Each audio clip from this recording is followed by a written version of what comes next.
그럼 우리 주시는 하나님의 말씀은 신명기 1장 1절에서 5절 말씀, 신명기 1장 1절에서 5절 말씀, 구약성경 259면의 말씀이 되겠습니다. 자, 신명기 1장 1절에서 5절 말씀, 구약성경 259면에 있는 말씀이 되겠습니다. 네, 오늘 신명기 첫 시간인데요. 신명기 1장 1절에서 5절 말씀 우리 한 절씩 교독하신 후에 마저 5절 말씀은 한 목소리 합독하도록 하겠습니다. 제가 먼저 1절 말씀 읽겠습니다. 이는 모세가 요단 저쪽 숲 맞은편의 아라바 광야 곧 바란과 도벨과 라반과 하세롯과 디사합 사이에서 이스라엘 무리에게 선포한 말씀이니라. 호렙산에서 세일산을 지나 가데스 바네아까지 10하루길이었더라. 40째 해 11째 달 그 달 첫째 날에 모세가 이스라엘 자손에게 여호와께서 그들을 위하여 자기에게 주신 명령을 다 알렸으나 그때는 모세가 헤스본에 거주하는 아모리 왕 시온을 쳐 죽이고 에드레이에서 아스타롤에 거주하는 바사나 왕 옥을 쳐 죽인 후라. 함께요.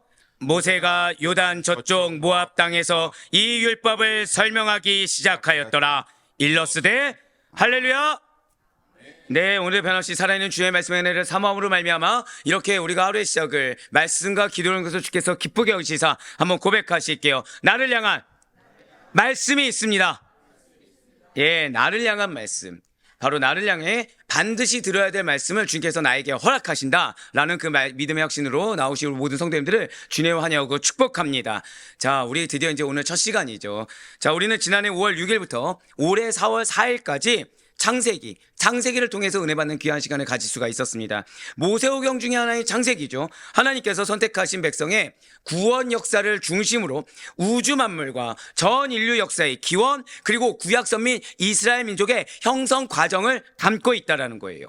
자, 특히 창세기 13장부터 50장까지는 아브라함의 생애와 이삭, 야곱, 요셉의 생애가 잘 나타나 있는데요.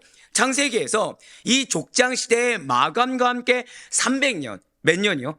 300년의 세월을 지나서 출애굽 시대의 지도자 모세의 탄생을 시작하는 출애굽기와 연결이 되어지게 됩니다. 자, 이제 오늘부터 새벽기도의 본문이 될 신명기는 모세오경의 마지막 5번째 책으로서 창세기, 출애굽기, 레위기, 민수기, 신명기 등의 그 모세오경 전체를 마무리하는 위치에 있는 것이 바로 이 신명기입니다. 자, 신명기가 모세오경 전체를 어떻게 지금 하고 있다고요? 마무리하는 위치에 놓인 것이 신명기라는 거예요. 자, 이러한 신명기는 누가 기록했습니까? 당연히 모세겠죠. 언제 기록했습니까? 네? 300년 후에요? 예. 자칫 무거워질 수 있는 분위기를 시작을 가볍게 해주셨습니다. 감사합니다. 자, 출애굽 시대 말기입니다. 신명기를 기록한 것은 출애굽 시대 말기입니다. 지금 모세는 출애굽 시대 말기에 절대 고백하실게요. 모압 평지. 이 신명기라고 하면은 반드시 기억해야 될 지명이 바로 이 모압 평지입니다. 모압 평지에서 자신의 죽음을 앞두고 이스라엘 민족에게 여호와 절대 신앙을 촉구하기 위해서 한 번 더 고백하실게요. 세 편의 고별 설교. 예, 신명기 하면 첫 번째는 모압 평지. 고별 설교가 몇 편이라고요? 3편입니다. 3편의 고별 설교를 했다는 거예요. 그래서 신명기는 총 몇 장입니까? 네, 34장. 신명기 총 34장 중에 1장부터 30장까지가 모세의 고별 설교 3편 기록되어 있고요. 몇 장까지가요? 30장까지가. 나머지 31장부터 34장까지는 자, 여러분들 창세기 마지막이 뭘로 끝났습니까? 죽음이죠. 역시 마찬가지예요. 성경에서는 죽음이 의미하는 바가 있습니다. 자, 그러면 신명기 31장부터 34장까지는 뭐에 대한 내용일까요? 죽음입니다. 예, 마찬가지예요. 예, 출애굽 시대를 마감하는 이 모세의 죽음에 대해서 기록되고 있는 거예요. 이러한 신명기는 원어 제목 그대로 한번 고백하실게요. 그 말씀들. 네, 신명기는 무슨 뜻이라고요? 그 말씀들이란 뜻입니다. 그리고 신명기에서 강조되고 있는 것이 지금 무엇이라 말씀드렸습니까? 율법에 대한 순종이라는 거예요. 그리고 자주 등장하는 단어가 기억하라, 순종하라입니다. 자, 신명기 뜻은 그 말씀들. 그리고 강조되고 있는 것은 율법에 대한 순종. 그리고 자주 등장하는 단어는 기억하라, 순종하라입니다. 예수님께서도 사실 이 구약에 많은 말씀들이 있지만 특별히 이 신명기를 구약의 그 어떤 책들보다도 많이 인용하셨고 원수사단 마귀를 물리치실 때 특히 신명기 말씀으로 승리했다는 것을 우린 너무나도 잘 알고 있다는 거죠. 자, 이제 신명기의 첫날입니다. 오늘 본문에 신명기 1장 1절부터 5절까지는 모세가 1장부터 30장까지는 무슨 내용이라고 말씀드렸어요? 세 편의 고별설교라고 말씀드렸죠. 자, 고별설교를 시작하기 위한 머릿말로 볼 수 있습니다. 자, 그렇다면 질문 한번 드려볼게요. 지금 모세는 기록을 언제 했다고요? 출애굽 시대 말기라고 했습니다. 자, 왜 출애굽 시대 말기에 모세는 이 설교를 하게 된 것입니까? 자기가 끝까지 인도하면 되잖아요. 근데 우리가 아시다시피 모세는 들어갈 수가 없습니다. 그리고 모세는 한번 고백하실게요. 자신의 때가 끝나갑니다. 예, 자신의 때가 끝나가는 걸 알고 있었어요. 그러니까 모세는 지금 이스라엘 백성들에게 무언가를 해줘야 됩니다. 자, 야곱이 마지막을 무엇으로 장식했습니까? 정답입니다. 약속의 말씀으로 끝을 마무리했어요. 즉 자신의 후예들에게 사명이 있다는 거. 요셉 역시 무엇으로 마무리했습니까? 자신의 약속의 말씀, 즉 사명이 있다는 것입니다. 그들에게 가나안을 인지시키기 위함이라는 거죠. 자, 후예들에게 가나안이 있다는 사실을 인지시키기 위함이었다는 거예요. 모세 역시 마찬가지입니다. 모세는 지금 이스라엘 백성들을 고백하실게요. 준비시키기 위해.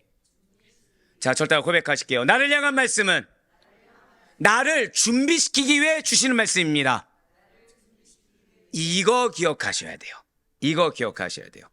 많은 분들이 말씀을 들었을 때 이 말씀으로 갈등까지도 합니다. 말씀으로 은혜를 받고 우리 성도님들 같은 경우에 너무 감사한 것은 말씀에 은혜 받고 말씀에 부딪히기도 하고 순종하기도 합니다. 근데 반드시 기억하셔야 돼요. 모든 말씀은 하나님의 사명을 감당할 수 있도록 준비시키는 말씀입니다. 여러분의 삶 가운데 하나님의 말씀이 실제가 되도록 준비시키는 말씀을 여러분들에게 허락해 주신다는 거예요. 마치 지금 모세가 이제 이스라엘 백성들이 가나안 정복 전쟁을 치러야 됩니다. 그 치르는 데 있어서 이들을 준비시켜야 되는 사명이 마지막에 남겨 있다는 거죠. 우리 부모님도 역시 마찬가지라는 거예요. 우리는 어떤 도구입니까? 창세기 내내 여러분들에게 주신 사명이 무엇이었죠? 절대 고백하실게요. 축복의 도구. 그냥 일반적인 축복의 도구가 아닙니다. 내 자녀의 때가 나의 때보다도 반드시 주님께서 더 크게 쓰실 것을 믿는 믿음으로 말미암아 내 가족이, 내 후예가 하나님께 지금 내가 지금 갖고 있는 믿음보다 더 굳건한 믿음으로 크게 쓰일 것을 믿는 믿음으로 말미암아 우리는 도구라는 거예요. 그럼 우리는 축복의 도구를 무엇을 시켜야 되는 거죠? 고백하실게요. 나의 가족을 준비시켜야 합니다. 바로 그거예요. 지금 우리의 과정은 그 과정입니다. 우리의 지금 현재의 과정은 내 가족들을 말씀으로 준비시키는, 사명으로 준비시키는 그 과정을 우리는 바라가고 있다는 거예요. 지금 모세는 바로 그렇습니다. 이스라엘 백성들을 준비시키기 위해서, 정확히는 가나안 정착을 준비시키기 위해 설교했다는 거예요. 자, 제가 분명히 가나안 정복 전쟁이라고 했습니다. 근데 지금 모세는 무엇을 준비시키고 있다고요? 고백하실게요. 가나안 정착. 자, 죄송하지만 옆에 있는 분한테 이렇게 인사하실게요. 이미 승리하였습니다. 이거를 기억하셔야 돼요. 자, 우리가 말씀을 받았을 때 상당히 어려워들 합니다. 힘들어 합니다. 왜죠? 짊어진 십자가가 있거든요. 근데 지금 중요한 것은 모세의 포커스는 전쟁입니까? 정착입니까? 그걸 기억하셔야 된다는 거예요. 말씀을 주신 거는 맞습니다. 우리를 교정하기 위함입니다. 내가 생각하는 잘못된 방식이나 생각을 정확히 어제는 말씀을 드리셨다시피 나의 관점이 아예 틀렸음을, 나의 기준이 틀렸음을 교정하기 위함입니다. 근데 교정을 왜 시킬까요? 정착시키기 위해서요. 이미 승리했기 때문에 그 승리한 결과물에 합당하게 나를 만들어가는 겁니다. 지금은 내가 그 승리의 결과물을 얻기에 합당하지가 않아요. 지금은 아직까지도 나는 과거에 매여 있고 옛 모습에 매여 있고 옛 관점에 매여 있고 옛 기준에 매여 있습니다. 자, 제가 만약에 저는 아시다시피 그 충영교회 출신한 걸 굉장히 좀 좋아하는 편입니다. 왜냐하면 사역을 정말 타이트하게 가르쳐 주셨거든요. 자, 그래서 저는 그때를 항상 감사하고 있어요. 자, 그럼 여기서 퀴즈를 한번 내볼게요. 제가 우리 교회 와서 충영교회에 어떠한 단 1이라도 적용한 것이 있을까요? 없을까요? 없으니까 이렇게 말씀드리겠죠. 왜죠? 왜죠? 왜죠? 우리는 충영교인이 아니기 때문입니다. 우리는 아델포의 교인입니다. 그러니까 이 상황에 맞는 말씀이 있다는 거예요. 우리 상황에 맞는 방식과 맞는 기준과 맞는 방향성이 있다는 거죠. 실제로 많은, 이제는 조금 많이 개선되었지만 한때는 한국교회에서 대형교회 출신이라고 한다면 서류 전형이 그냥 통과되었습니다. 그러니까 뭐 시옷자로 시작되든 뭐 이응자로 시작되든 대형교회 출신이라고 하면 서류 전형이 그냥 통과됐어요. 근데 결과가 좋았을까요? 안 좋았을까요? 다 좋지만은 않더라는 거예요. 왜일까요? 천편일률적으로 시골을 가도 그 시스템, 도시를 가도 그 시스템 똑같이 적용을 하더라는 거죠. 지금 뭐가 안 됩니까? 상황화가 안 되고 있는 거예요. 상황화가 각각에 맞춰서 적용될 수 있는 것이 있는데 지금 모세는 놀랍게도 자신을 기준으로 얘기하고 있지 않습니다. 지금 모세는 출애굽 1세대들을 기준으로 얘기하는 것이 아니에요. 지금 여러분들의 말씀은 죄송하지만 여러분들로 국한돼서 말씀이 선포되는 것도 아닙니다. 우리의 말씀은 누구의 말씀이죠? 나의 말씀인가 동시에 한번 고백하실게요. 나의 가족, 나의 가족의 말씀이에요. 나의 가족을 변화시키고 나의 가족을 성장시키고 나의 가족의 승리를 이루기 위한 하나님께서 우리를 준비시키시고 그 가운데 이미 그 준비된 자에 합당하게 주님은 승리를 예비하셨음을 반드시 믿으시길 바랍니다. 예, 맞습니다. 지금 모세가 바로 그러합니다. 모세는 이미 가나안 정복 전쟁은 승리할 걸로 확신하고 있습니다. 왜요? 주신다고 약속하셨기 때문에. 한 번 더 고백하실게요. 하나님께서 약속하셨습니다. 바로 그래요. 이러한 모세는 80년이라는 연단 기간을 통해 출애굽 시대 지도자로 40년간 총 120년간 하나님의 종이자 이스라엘의 지도자로 쓰임을 받은 자입니다. 진실로 이스라엘 백성들은 400년간의 애굽 종살이를 마치고 출애굽을 통해 40년 광야에서 격동의 시간을 보낸 다음에 이제 요단강을 건너 새로운 약속의 땅 가나안으로 들어가야 된다는 거죠. 그런데 문제가 있습니다. 그 가나안 땅이 아무리 주님께서 주셨습니다, 승리했습니다, 정착을 위한 말씀이다라고 해도 현실은 어떻죠? 비어있는 것이 아니라는 거예요. 가나안 토착 거주민들이 여전히 살고 있다는 거죠. 그래서 출애굽한 이스라엘 백성들은 앞으로 가나안 정복 전쟁을 치러 가면서 가나안 정착 생활을 차근차근 준비해야 된다는 것입니다. 바로 이거예요, 여러분. 우리가 보통 말씀을 받을 때 우리는 현재의 삶에서 승리하길 원합니다. 그래서 좀 죄송한 말씀이지만 1차원적으로 적용하고 만다는 거예요. 근데 주의 말씀은 고백하실게요. 복합적입니다. 복합적이에요. 즉 현재 상황에서 현재 영적 전쟁에서 승리하는 걸로 끝나는 것이 아니라 한 번 더 고백하실게요. 준비시키고 계십니다. 같이 가고 있다는 거예요.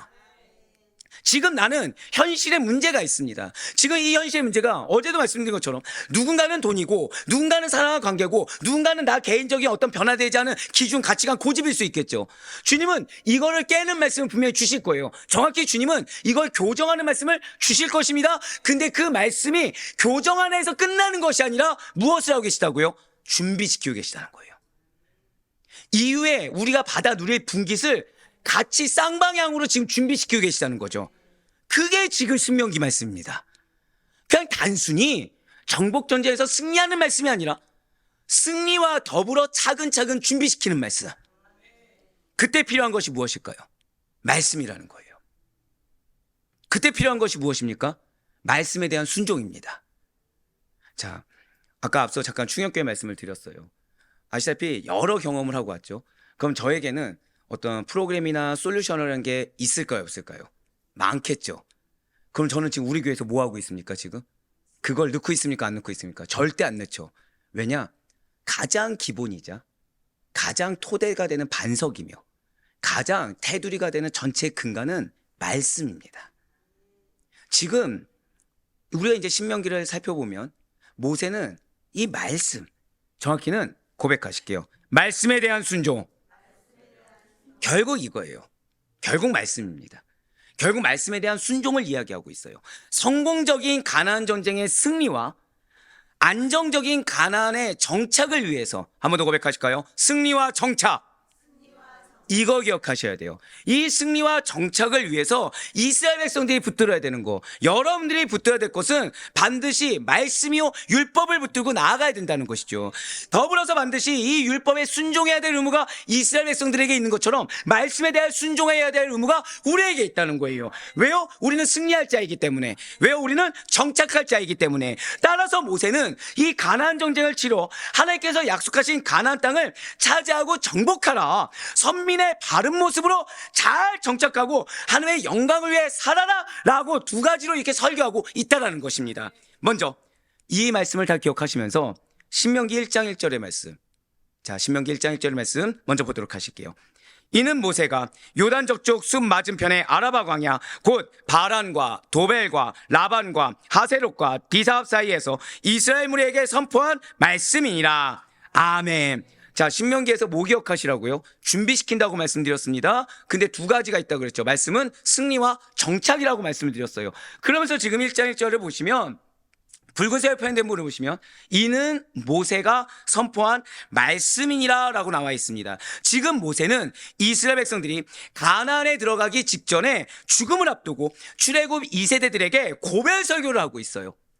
하나님께 대한 반역과 불순종에 대한 대가로 이스라엘 백성들은 40여 년을 방황한 끝에 비로소 가나안이 마주 보이는, 자, 출애굽에서 지명을 뭘 기억하라고 제가 말씀드렸죠? 감사합니다. 한 분이라도 기억해 주셨어요. 모압 평지 기억하라고 말씀드렸죠? 자, 그런데 지금 녹색으로 표현된 부분을 보시길 바라요. 모압이라는 단어가 있습니까? 없습니까? 없죠. 전혀 다른 말씀이 나와 있어요. 요단 저쪽 숲 맞은편 아라바 강야로 나와 있습니다. 이게 모압 평지입니다. 이게 모압 평지예요. 그런데 왜 이렇게 표현을 했을까요? 왜 이렇게 표현했을까요? 그러니까 만약에 여러분들이 제가 충녕교회부터 같이 앉겠다고 하면 저는 아마 이렇게 얘기했을 것입니다. 충현에서, 서울 역삼에서 양구로, 양구에서 인천 부평으로, 부평에서 광동구로, 강동구에서 서울 관악구로, 거기서 인천 부평으로, 그리고 광명으로, 이렇게 표현한 거예요. 이제 이해가 되시나요? 이해가 되시나요? 즉 그동안 지나온 광야들을 연상시키기 위해서 광범위한 아라바 지역 광야라고 지금 모세는 말하고 있다는 거예요. 뭐 하기 위해서요? 그동안 지나온 광야들을 연상시키기 위함입니다. 즉 이스라엘 백성들이 이렇게 고생했다는 걸 기억하게 하는 것입니까? 아니요. 그 광야마다 하나님과 무슨 일이 있었는지를 기억하게 하기 위해서. 그래서 지금 요단 저쪽 숲 맞은편인 아라바 광야라고 알려준 거예요.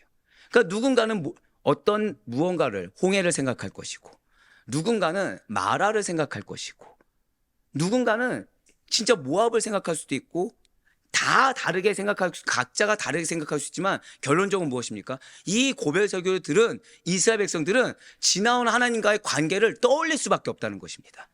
지금 이스라엘 백성들은 홍해에서 시작한 광야 40여 년 여정을 지나서 그 과정에서 출애굽 당시 20세 이상 되었던 소위 출애굽 2세대들은 죽고 오직 누구만 살아남았습니까? 여호수아와 갈렙만이 살아남았습니다. 하나님께서 약속하신 가나안 땅에서 신정 국가를 이루고 살 수 있는 최소한의 규범인 율법을 후손들에게 전수할 세대가 다 멸절하고 남았다는 거예요. 한 번 더 고백하실게요. 내가 중요합니다. 지금 여러분들이 중요하다고 또 말씀하셨어요. 말씀을 올바르게 전수할 자가 누구냐? 라고 지금 또 말씀하시는 겁니다. 즉 죄송하지만 여러분들은 반드시 교정받아야 됩니다. 어제 말씀대로 내 기준과 관점이 없어야 돼요. 하나님이 여러분들을 왜 선택하셨을까요? 다른 자는 안 되는 거예요. 여러분들 가정에 여러분들이어야 하는 것입니다. 그래야 여러분들로 끝나는 것이 아니라 여러분들의 후손들에게도, 여러분들에게 가족들에게도 전할 수 있는 하나님이 택한 자가 누구인 것입니까? 나라는 거야, 나. 지금 그래서 모세는 다 멸절했어요. 여호수아와 갈렙 빼놓고 이제 자신도 얼마 남지 않았습니다. 누가 율법을 가르쳐 줄까요? 자, 지금 모세가 지도자였죠. 여러분들 출애굽기 기억하고 계시죠? 라고 했지만 저는 기억하지 못할 거라고 마음속에 이미, 네, 그게 지금 언제적인데 지금 우리가 그 사이에 새벽 기도를 몇 개를 드렸는데 지금 창세기 1장 1조도 기억이 안 나는 판국에 지금. 자, 지금 모세가 이 출애굽기에서 출애굽기에서 계속해서 자신들이 경험했던 거, 그거를 지금 전수하자니, 그 율법을 그대로 전수하자니 이거를 생생하게 증거할 자가 자기밖에 남지 않았어요. 근데 자기의 때도 이제 얼마 남지 않았다는 거죠. 얼마나 많이 이 출애굽기에서 경험들을 했습니까, 모세가. 그리고 아시다시피 모세는 최고 지도자였죠. 자, 청지기들 왜 세웠다고요? 재판 혼자 다 할 수가 없으니까. 다 새로운 얘기군요. 이제 재판을 다 할 수 없으니까. 다 자기가 관리할 수 없으니까. 즉 시스템이 모세에겐 있습니까, 없습니까? 있죠. 모세에게 있습니다. 근데 모세는 뭐 선택했다고요? 시스템이 아니라 말씀을 선택했어요. 여러분들 이겁니다. 여러분들 가족 가운데 불만이 있을 수 있어요. 좀 이런 것이 교정되었으면 좋겠다는 것이 있을 수 있습니다. 근데 잘 돌이켜보세요. 과연 내 자녀의 어떤 신앙인지, 내 가족의 신앙인지, 아니면 현재 우리 가정을 둘러싼 어떤 시스템적인 측면이나 사람과의 관계적인 측면인지를 잘 새겨보셔야 됩니다. 그건 중요하지 않아요. 중요한 것은 말씀입니다. 내 자녀가 말씀을 붙잡고 있다고 한다면, 근데 이 말씀을 전할 통로가 누구라고요? 고백하실게요. 나의 입술은 시스템이 아니라 말씀을 증거하는 입술입니다. 이걸 기억하셔야 돼요. 세상의 사회적인 규범을 전하는 것이 아닙니다. 우리는 세상의 사회적인 가치관을 전하는 것이 아닙니다. 지금 모세 얼마나 할 말이 많겠습니까? 모세는 얼마나 생생하게 간증할 것이 많겠습니까? 근데 모세는 무엇을 선택했다고요? 오직 약속의 말씀. 모세의 목적은 딱 두 가지였다고 말씀드렸죠. 승리와 정착입니다. 여러분들의 자녀를 위해서, 배우자를 위해서 말씀을 선포할 때 믿어줘야 돼요. 뭘 믿어야 되죠? 정착할 것을 믿어야 됩니다. 반드시 승리할 걸 믿어야 돼요. 한 번 더 고백하실게요. 믿겠습니다. 불신하니까 불만을 가지는 겁니다. 믿지 못하니까 불만을 갖는 겁니다. 근데 믿으면 내가 어떤 대우냐가 중요한 것이 아니라, 믿으면 내 배우자를 통해서, 내 자녀를 통해서 하나님께서는 반드시 성취하신다. 근데 그 성취가 승리 정도가 아니라 무엇까지요? 정착해서 그 분기시. 우리는 지금 막벨라밭 정도지만 가나안을 누가 정착시키는 거예요? 고백하실게요. 나의 자녀. 그 정도 믿음은 있어야 된다는 거예요. 그래서 모세는 지금 다른 걸 선택하지 않았어요. 다 멸절당하고 여호수아 갈렙, 그리고 실제 말씀을 생생하게 증거할 사람은 자기밖에 없기 때문에 가나안 진입을 목전에 두고 있는 출애굽 2세대로 구성된 이스라엘 백성들에게 하나님의 선민이 지켜야 할 최소한의 규범인 율법을 가르치고, 자, 제가 어디에 포커스 뒀습니까? 우리는 말씀의 순종이 굉장히 크다 생각하죠. 근데 지금 뭐라고요? 최소한의 것이에요. 성도의 최소한의 규범이 말씀에 대한 순종입니다. 이거는 특별한 것이 아니에요. 당연한 것을 넘어서서 최소한의 것입니다. 즉, 말씀을 들어야 됩니까? 못 들어도 됩니까? 무조건 들어야 되는 거죠. 무조건 듣고 지켜야 된다는 거예요. 그들이 오직 하나님만을 섬기도록 하기 위하여 지내온 광야 40년 동안의 여정과 함께 이 시내산에서 받은 율법을 종합적으로 정리해주고 재해석해서 선포하는 것을 지금 모세가 하고 있다는 것입니다. 바로 이때가 출애굽 제40년 11월 1일로 아모리 왕 시온과 바산 왕 옥으로부터 빼앗은 요단 동평 땅을 르우벤 지파, 갓 지파, 그리고 므낫세 반 지파에게 기업으로 할당해 준 이유였다는 거예요. 지금 이때는 모세가 요단 동평 땅을 정복하였습니다. 이스라엘 민족이 이제 건너기만 하면 돼요. 그럼 가나안에 진입하기 직전입니다. 근데 모세 자신은 어떤 상태냐? 하나님으로부터 가나안 땅에 들어가지 못하는 선고를 들은 직후예요. 좀 쉽게 말씀드릴까요? 고생은 죽어라고 했어요. 인내도 했어요. 아이러니하게 누구만 말씀을 붙잡고 있었죠? 모세만 말씀을 붙잡고 있었어요. 근데 나의 영적 자녀들이 말을 지지도 안 듣는 거예요. 사고 치면 누가 책임져야 돼요? 모세가 책임져야 돼요. 권리가 없습니다, 지금. 아무런 권리가 없습니다. 그렇다고 해서 지금 자기를 알아줄 1세대들이 있습니까, 없습니까? 없어요. 아무도 알아주지 않습니다.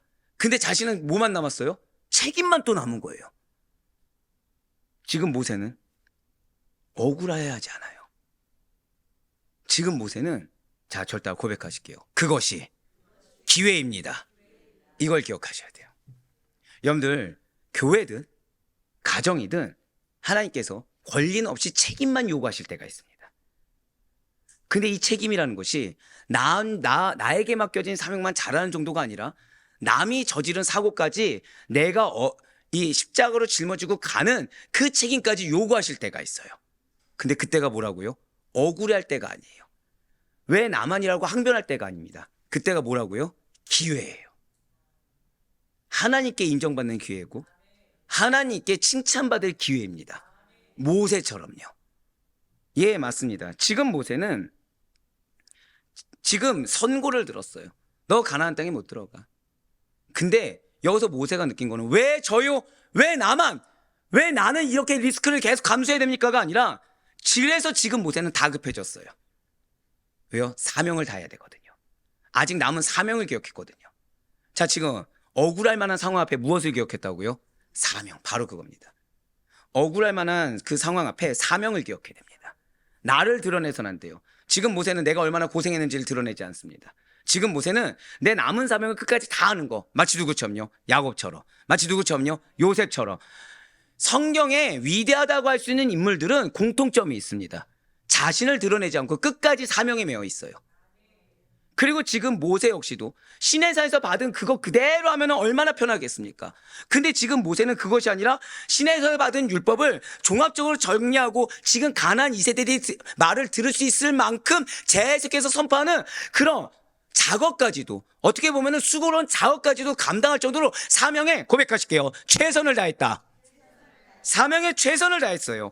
그래서 지금 모세가 자신이 설교한 이 시기와 장소 1장 1절에서 구체적으로 언급한 것은 모세가 지금 말하고 있는 모든 내용들이 지연의 어떠한 허구적인 이야기가 아니라는 것입니다. 실제로 존재했던 인물을 통한 하나님의 초자연적인 계시로서 역사성과 진실성을 지니는 하나님의 말씀이다 라는 사실을 증명하기 위해서 시기와 장소를 언급해주고 있다는 거예요. 그렇습니다. 지금 모세는 비록 자신은 권리를 누릴 수가 없어요. 비록 자신은 마치 이 땅에서 상급이 아무것도 없는 것 같아요. 가나안에 들어가지 못할 것 같아요. 아이러니하게 가나안에 들어간 것에 의심 한 번이 없었습니다. 당연히 약속의 말씀이 성취할 줄 알고 믿고 나아갔는데 그게 내 것이 아니라는 말을 들은 직후에요. 하지만 나는 못 들어가도 이스라엘의 영적 자녀의 가나안 진입이 임박했음은 알았다는 거예요. 여러분들에게 기업이 있습니다. 그런데 죄송한 말씀이지만 어쩌면 우리 중에는 그 기업이 막벨라밭 정도밖에 보지 못할 자도 있을 수 있어요. 그건 저일 수도 있고 여러분들 중에 누구일 수도 있죠. 하다못해 나는 막벨라밭도 없습니다 라고 할 자도 존재할 수도 있어요. 누구처럼요? 모세처럼. 그런데 반드시 기억하셔야 돼요. 그때가 기회입니다. 왜요? 그때가 임박한 때인 거예요. 그때 나를 들으면 어떻게 되죠? 또 돌아가야 되는 거예요. 또 돌아가야 되는 거예요. 처음으로. 그래서 어제 말씀 이후에 신명기 말씀을 시작하게 하신 겁니다. 어제 주님께서 뭐라 말씀하셨죠? 기준벌이라고 했죠. 관점벌이라고 했죠. 집착벌이라고 말씀드렸잖아요. 그러지 않으면 승리 내 것이 아닙니다. 정착 내 것이 아닙니다. 주님은 주길 원하세요. 주님은 예배 놓으셨습니다. 근데 사용 용도가 다를 뿐이에요. 그렇다고 해서 우리는 모세 보고 불행한 자라고 얘기합니까? 축복된 자라고 얘기합니까? 우리는 불행한 자라고 얘기하지 않습니다. 그렇죠? 왜냐하면 모세는 성경에 기록이 되었거든요. 생명책에 기록이 되었거든요. 하나님께 크게 쓰임 받았거든요. 마찬가지예요. 하나님께 쓰임 받는 것이 가장 중요합니다. 하나님께 인정받는 것이 가장 중요하고 내가 지금 무엇을 누리느냐, 지금 내가 무엇을 인정받느냐, 이게 중요하지가 않다라는 거예요. 예, 맞습니다. 자신은 가나안에 들어가지 못해요. 그런데 깨달았어요. 이스라엘의 가나안 진입이 임박했구나. 나는 못 들어가는데 지금 나의 영적 자녀는 기업을 누리기 직전이구나. 이걸 알고 있었다는 거예요. 그래서 하나님께서 자기에게 주신 말씀을 성실하게 전하고자 했습니다. 참으로 모세는 때를 분별할 줄 알고 주어진 기회를 선용할 줄 아는, 왜요? 한번 고백하실게요. 자기를 부인했다. 예, 맞아요. 자기를 부인했기 때문에 때를 분별할 줄 알았고 주어진 기회를 선용할 줄 아는 지혜로운 사람이었습니다. 성도인 우리들에게도 모름지기 이런 지혜가 필요하다는 거예요. 죄송하지만 매여 있어서는 안 됩니다. 내 기준, 내 관점에 매여 있어서는 안 됩니다. 우리는 기가 막힐 정도로 약속의 말씀을 이루는 데 있어서 이루는 과정을 인간의 것으로, 세상의 것으로 감싸 안습니다. 이거 다 버려야 돼요.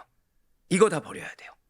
이거 버리지 않으면 헌신해야 될 때 헌신하지 못하고, 희생해야 될 때 희생하지 못하고, 순종해야 될 때 순종하지 못합니다. 왜요? 여기에 계산이 들어가거든요.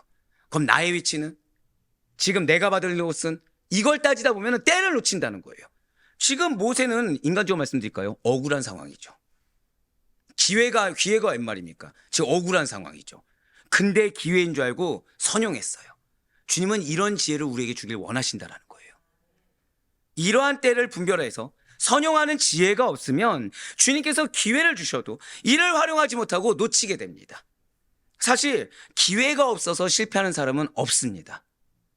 주어진 기회를 충분히 영적으로 분별하지 못하다 보니까 활용하지 못하기 때문에 무엇을 해도 계속해서 실패하게 되고, 무엇을 해도 주님께서 열을 준비했는데도 일 정도도 못 얻는 안타까운 우를 범하게 된다는 거예요. 이유는 무엇이죠? 주님께서 기회를 주지 않아서가 아닙니다. 기회를 항상 주고 있어요. 근데 계산이 앞서서예요. 고백하실게요. 계산을 버려야 합니다. 계산을 버려야 돼요. 계산을 버려야 돼요. 이번에 오신 교수님들 중에 어떤 분이 저한테 그걸 물어보셨어요. 두 가지 물어보시더라고요. 하나는 아직까지도 폐해를 받지 않느냐. 두 번째는 그래서 헌금을 하느냐. 그래서 둘 다 되게 당연하게 말씀을 드렸습니다. 그랬더니 두 가지를 얘기하시더라고요. 거기서 또 그러면은 생활은 어떻게 하느냐. 두 번째는 이제 미래에 대한 걱정을 얘기하셨죠. 들었을까요? 안 들었을까요? 전 듣지 않았습니다. 왠지 아십니까? 그거 계산해서 따지면 기회를 활용할 수가 없어요. 그거 계산해서 따지면 저는 그렇게 생각합니다. 여러분들이 다 영적으로 충만하면 좋겠지만, 자, 창세기 1장 1절 말씀 뭐였죠? 아니 그거 말고 그거 말고 말씀이 뭐였죠? 며칠 동안 말씀 전했죠? 1장 1절 가지고. 예, 네, 그렇죠. 예, 하루에 끝내진 않았습니다. 미리 말씀드리지만, 자, 다 영적으로 충만하면 좋겠지만 때로는 우리 모두 다 영적으로 충만하지 않을 수가 있어요. 그때 고백하실게요. 나라도 분별해야 돼요. 제가 우리 장로님들에서 뜨겁게 기도하는 이유가 있습니다. 저라고 항상 이렇게 할 수는 없겠죠. 저도 언젠가는 분명히 쇠약해질 수도 있고, 지금이야 뭐 팔팔거리고 하지만 언젠가는 그럴 수 있겠죠. 그때 누가 영적으로 깨어 있으셔야 돼요? 장로님들이. 아멘. 누가 하셨죠? 축복이 있을지어다. 네. 자, 그 다음에 누가 깨어 있어야 되죠? 권사님들이. 여기서 또 왜 안수 집사가 아니냐? 예, 아직 그 선을 넘기에는 우리 장로님들이 건재하고 계십니다. 그 다음에 누구죠? 안수 집사님들. 여러분들 목회자를 절대적으로 신뢰해서는 안 됩니다. 하지만 목회자가 최소한 두 가지일 때는 신뢰해 주셔야 됩니다. 말씀에 깨어 있을 때, 영적으로 충만했을 때. 하지만 목회자가 아둔해 있을 때는 반드시 우리 중직자들이라도 깨어 있어야 됩니다. 그 깨어 있는 것은 한 번 더 고백하실게요. 계산을 버려야 합니다. 자기를 부인해야 합니다. 이거 기억하셔야 돼요. 계산을 버리고 자기를 부인하면 비록 다 아둔하다고 하더라도 깨어있는 한 명으로 인해서 반드시 승리하게 되고 반드시 정착하게 되는 거예요. 예, 맞습니다. 성경은 그래서 세월을 아끼라라고 경고하고 있는 거예요. 왜요? 주님은 늘 항상 기회를 준비해 놓고 계십니다. 아니, 기회를 주고 계세요. 주님은 늘 항상 승리할 수 있는 여건을 주고 계시고, 주님은 늘 항상 당신의 열매를 맺을 수 있는 환경을 마련해 놓고 계시며, 주님은 한번 더 고백하실게요. 나에게 기업을 이미 예비하셨습니다. 맞아요. 이미 예비해 놓으셨습니다. 우리는 분별해야 돼요. 우리는 분별해서 계산하지 않고 나의 어떤 걸 버리고 기회를 잡아야 됩니다. 은혜의 기회를 잡아야 돼요.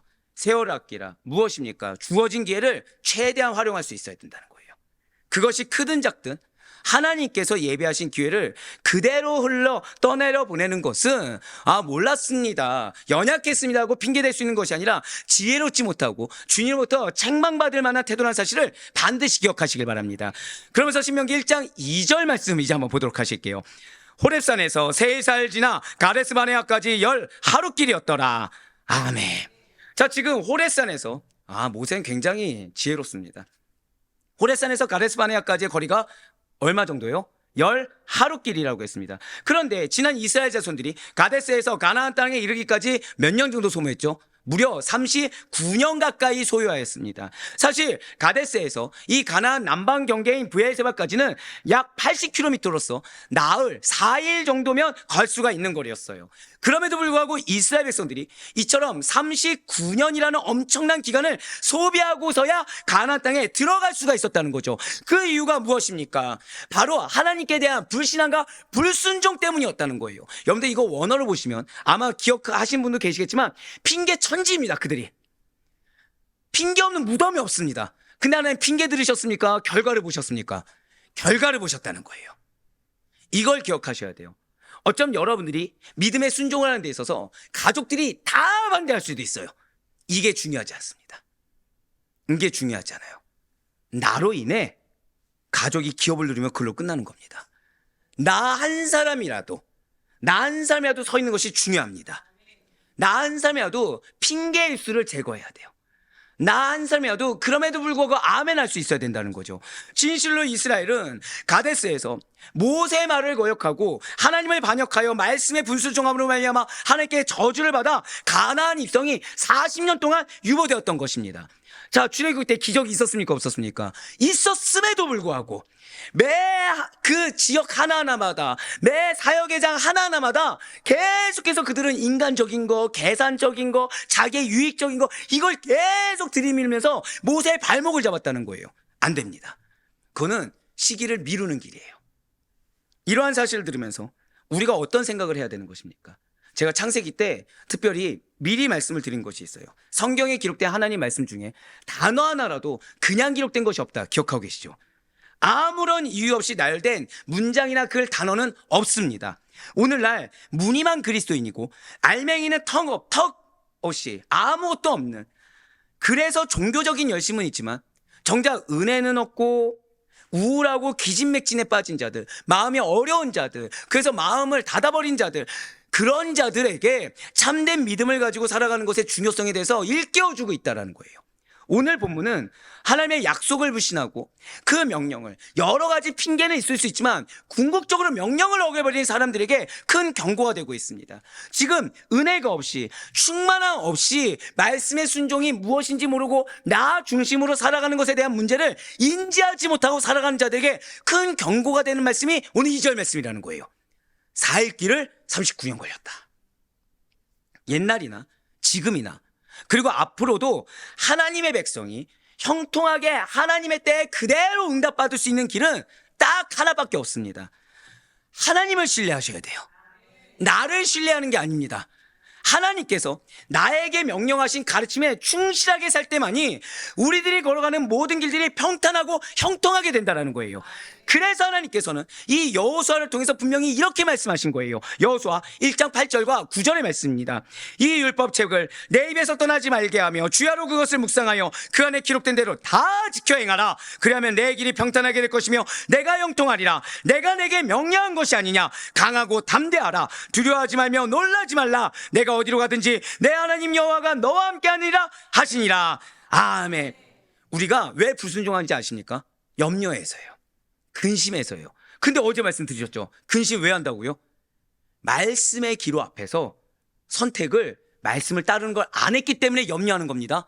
근데 염려하고 근심해서 두려워해서 불순종으로 결국 가게 된다는 거죠. 근데 뭐라고 하세요? 그냥 말씀을 지켜. 말씀을 다 지켜 행해야 돼. 말씀대로 사는 것이 형통의 길입니다. 반면에 나는 아니라고 했지만 결과물이 결국 하나님을 불신하고 말씀을 거스려서 행하면 실패하는 삶을 살 수밖에 없다는 거예요. 오늘날에도 과거 이스라엘 자손들이 그랬던 것처럼 불신앙과 불순종으로 일관하는 사람들에게는 약속에 참여하지 못하는 것은 물론이요, 그 인생을 헛되이 낭비하며 살 수밖에 없다라는 것이죠. 우리 성도 여러분들, 예비된 약속이 우리에게 있음을 정말 믿으시길 바랍니다. 근데 그 예비된 약속이 내가 당연히 마땅히 누릴 권리를 버려야 그 약속이 내 것이 돼요. 우리들은 오직 하나님만을 의지하고 그분의 말씀에 절대 순종해야 된다는 거. 그래야 승리와 정착이 나의 것이 되고 승리와 정착이 나의 후예들, 나의 가족들, 나의 자손들의 것이 된다는 사실을 반드시 잊지 마시길 바라겠습니다. 이어서 신명기 3장 4절의 말씀을 보도록 하시겠습니다. 1장 3절과 4절의 말씀입니다. 40째 해 11째 달 그 달 첫째 날에 모세가 이스라엘 자손에게 여호와께서 그들을 위하여 자기에게 주신 명령을 다 알렸으나 그때에는 모세가 헤스본에 거주하는 아모리 왕 시온을 쳐 죽이고 에드레이에서 아스다롯에 거주하는 바산 왕 옥을 쳐 죽이누라. 아멘. 지금 모세가 전하는 말씀은 하나님께서 이스라엘 백성들을 위해서 모세 자신에게 주신 명령입니다. 뭐라 말씀드렸죠? 누구를 위해 주셨다고요? 여러분들에게 주신 명령, 여러분들에게 주신 말씀은 죄송하지만 여러분 단명은 끝나지 않는다고 말씀드렸죠. 고백하실게요. 나의 가족을 위해, 맞습니다. 나의 가족을 위해 주신 명령이라는 거예요. 결국 내가 교정을 받아야 된다는 것은 명령입니까? 권면입니까? 명령이에요. 누구를 위해서? 내 가족을 위해서. 그리고 이러한 명령이 내려진 때는 모세가 요단 동편의 민족을 정복하고 난 다음입니다. 가나안 정복에 앞서서 요단 동편에서 정복한 이야기를 이렇게 간략하게 언급한 것은 앞으로 가나안 전쟁에서 하나님의 도우심으로 승리하게 될 거야 라는 기대감과 확신을 주기 위함이라는 거죠. 특별히 3절 말씀을 다시 보시면 붉은색으로 표현된 여호와께서 그들을 위하여 자기에게 주신 명령, 이게 중요합니다. 별표 치세요. 이게 중요합니다. 굉장히 중요한 오늘 본문에서 너무나도 중요한 말씀이에요. 모세가 자기를 부인해야 되는 이유, 여러분들이 자기를 부인하고 자기의 계산을 버려야 되는 이유가 바로 이겁니다. 모세가 고별 설교를 통해서 이스라엘 백성들에게 한 말은 모세의 개인적인 감상, 어떠한 주장, 철학이 아닙니다.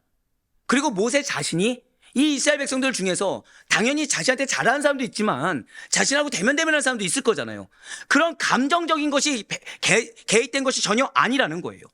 오직 이스라엘 백성을 위해서, 오직 내 가족을 위해서, 이스라엘 백성들을 위해 구원하시고자 계획하시고 무조건적인 사랑을 베풀어 주신 하나님께서 모세가 아니라, 내가 아니라 내 가족을, 이스라엘을 형통과 평탄한 시온대로를 이끌기 위해 주신 말씀이라는 거죠. 여기서 그러니까 내가 개입하면 이게 되겠습니까? 안 되겠습니까? 절대 안 된다는 거예요. 어제 어떠한 성대모가 통화를 했어요.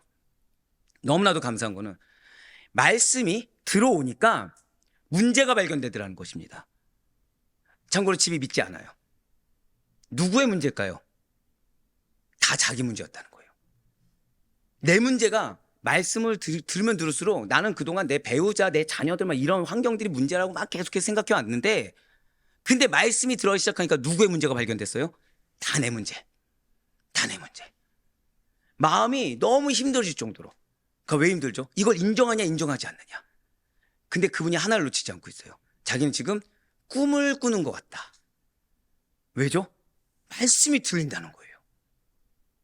이전에는 그냥 앉아서 있으면 그냥 좋은 얘기, 위로받고 마는 얘기. 말씀이 들린다는 거예요. 여러분들, 은퇴하신 교수님이 말씀 은혜 받기가 쉬울까요? 어려울까요? 진짜 어렵습니다. 근데 앞에 계신 분은 아시겠지만 매일 우세요. 자신에게 적용하시거든요, 지금. 맞아요.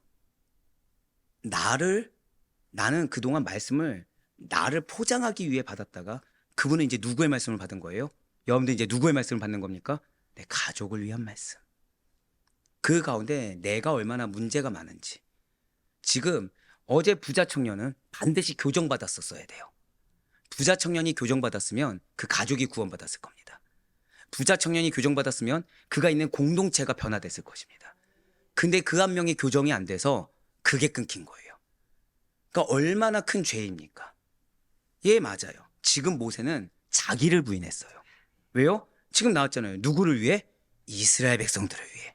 이걸 감사하게 받았다는 거예요. 그러니까 자기를 버려야 되는 거예요. 버리지 않으면 뭐만 드러납니까?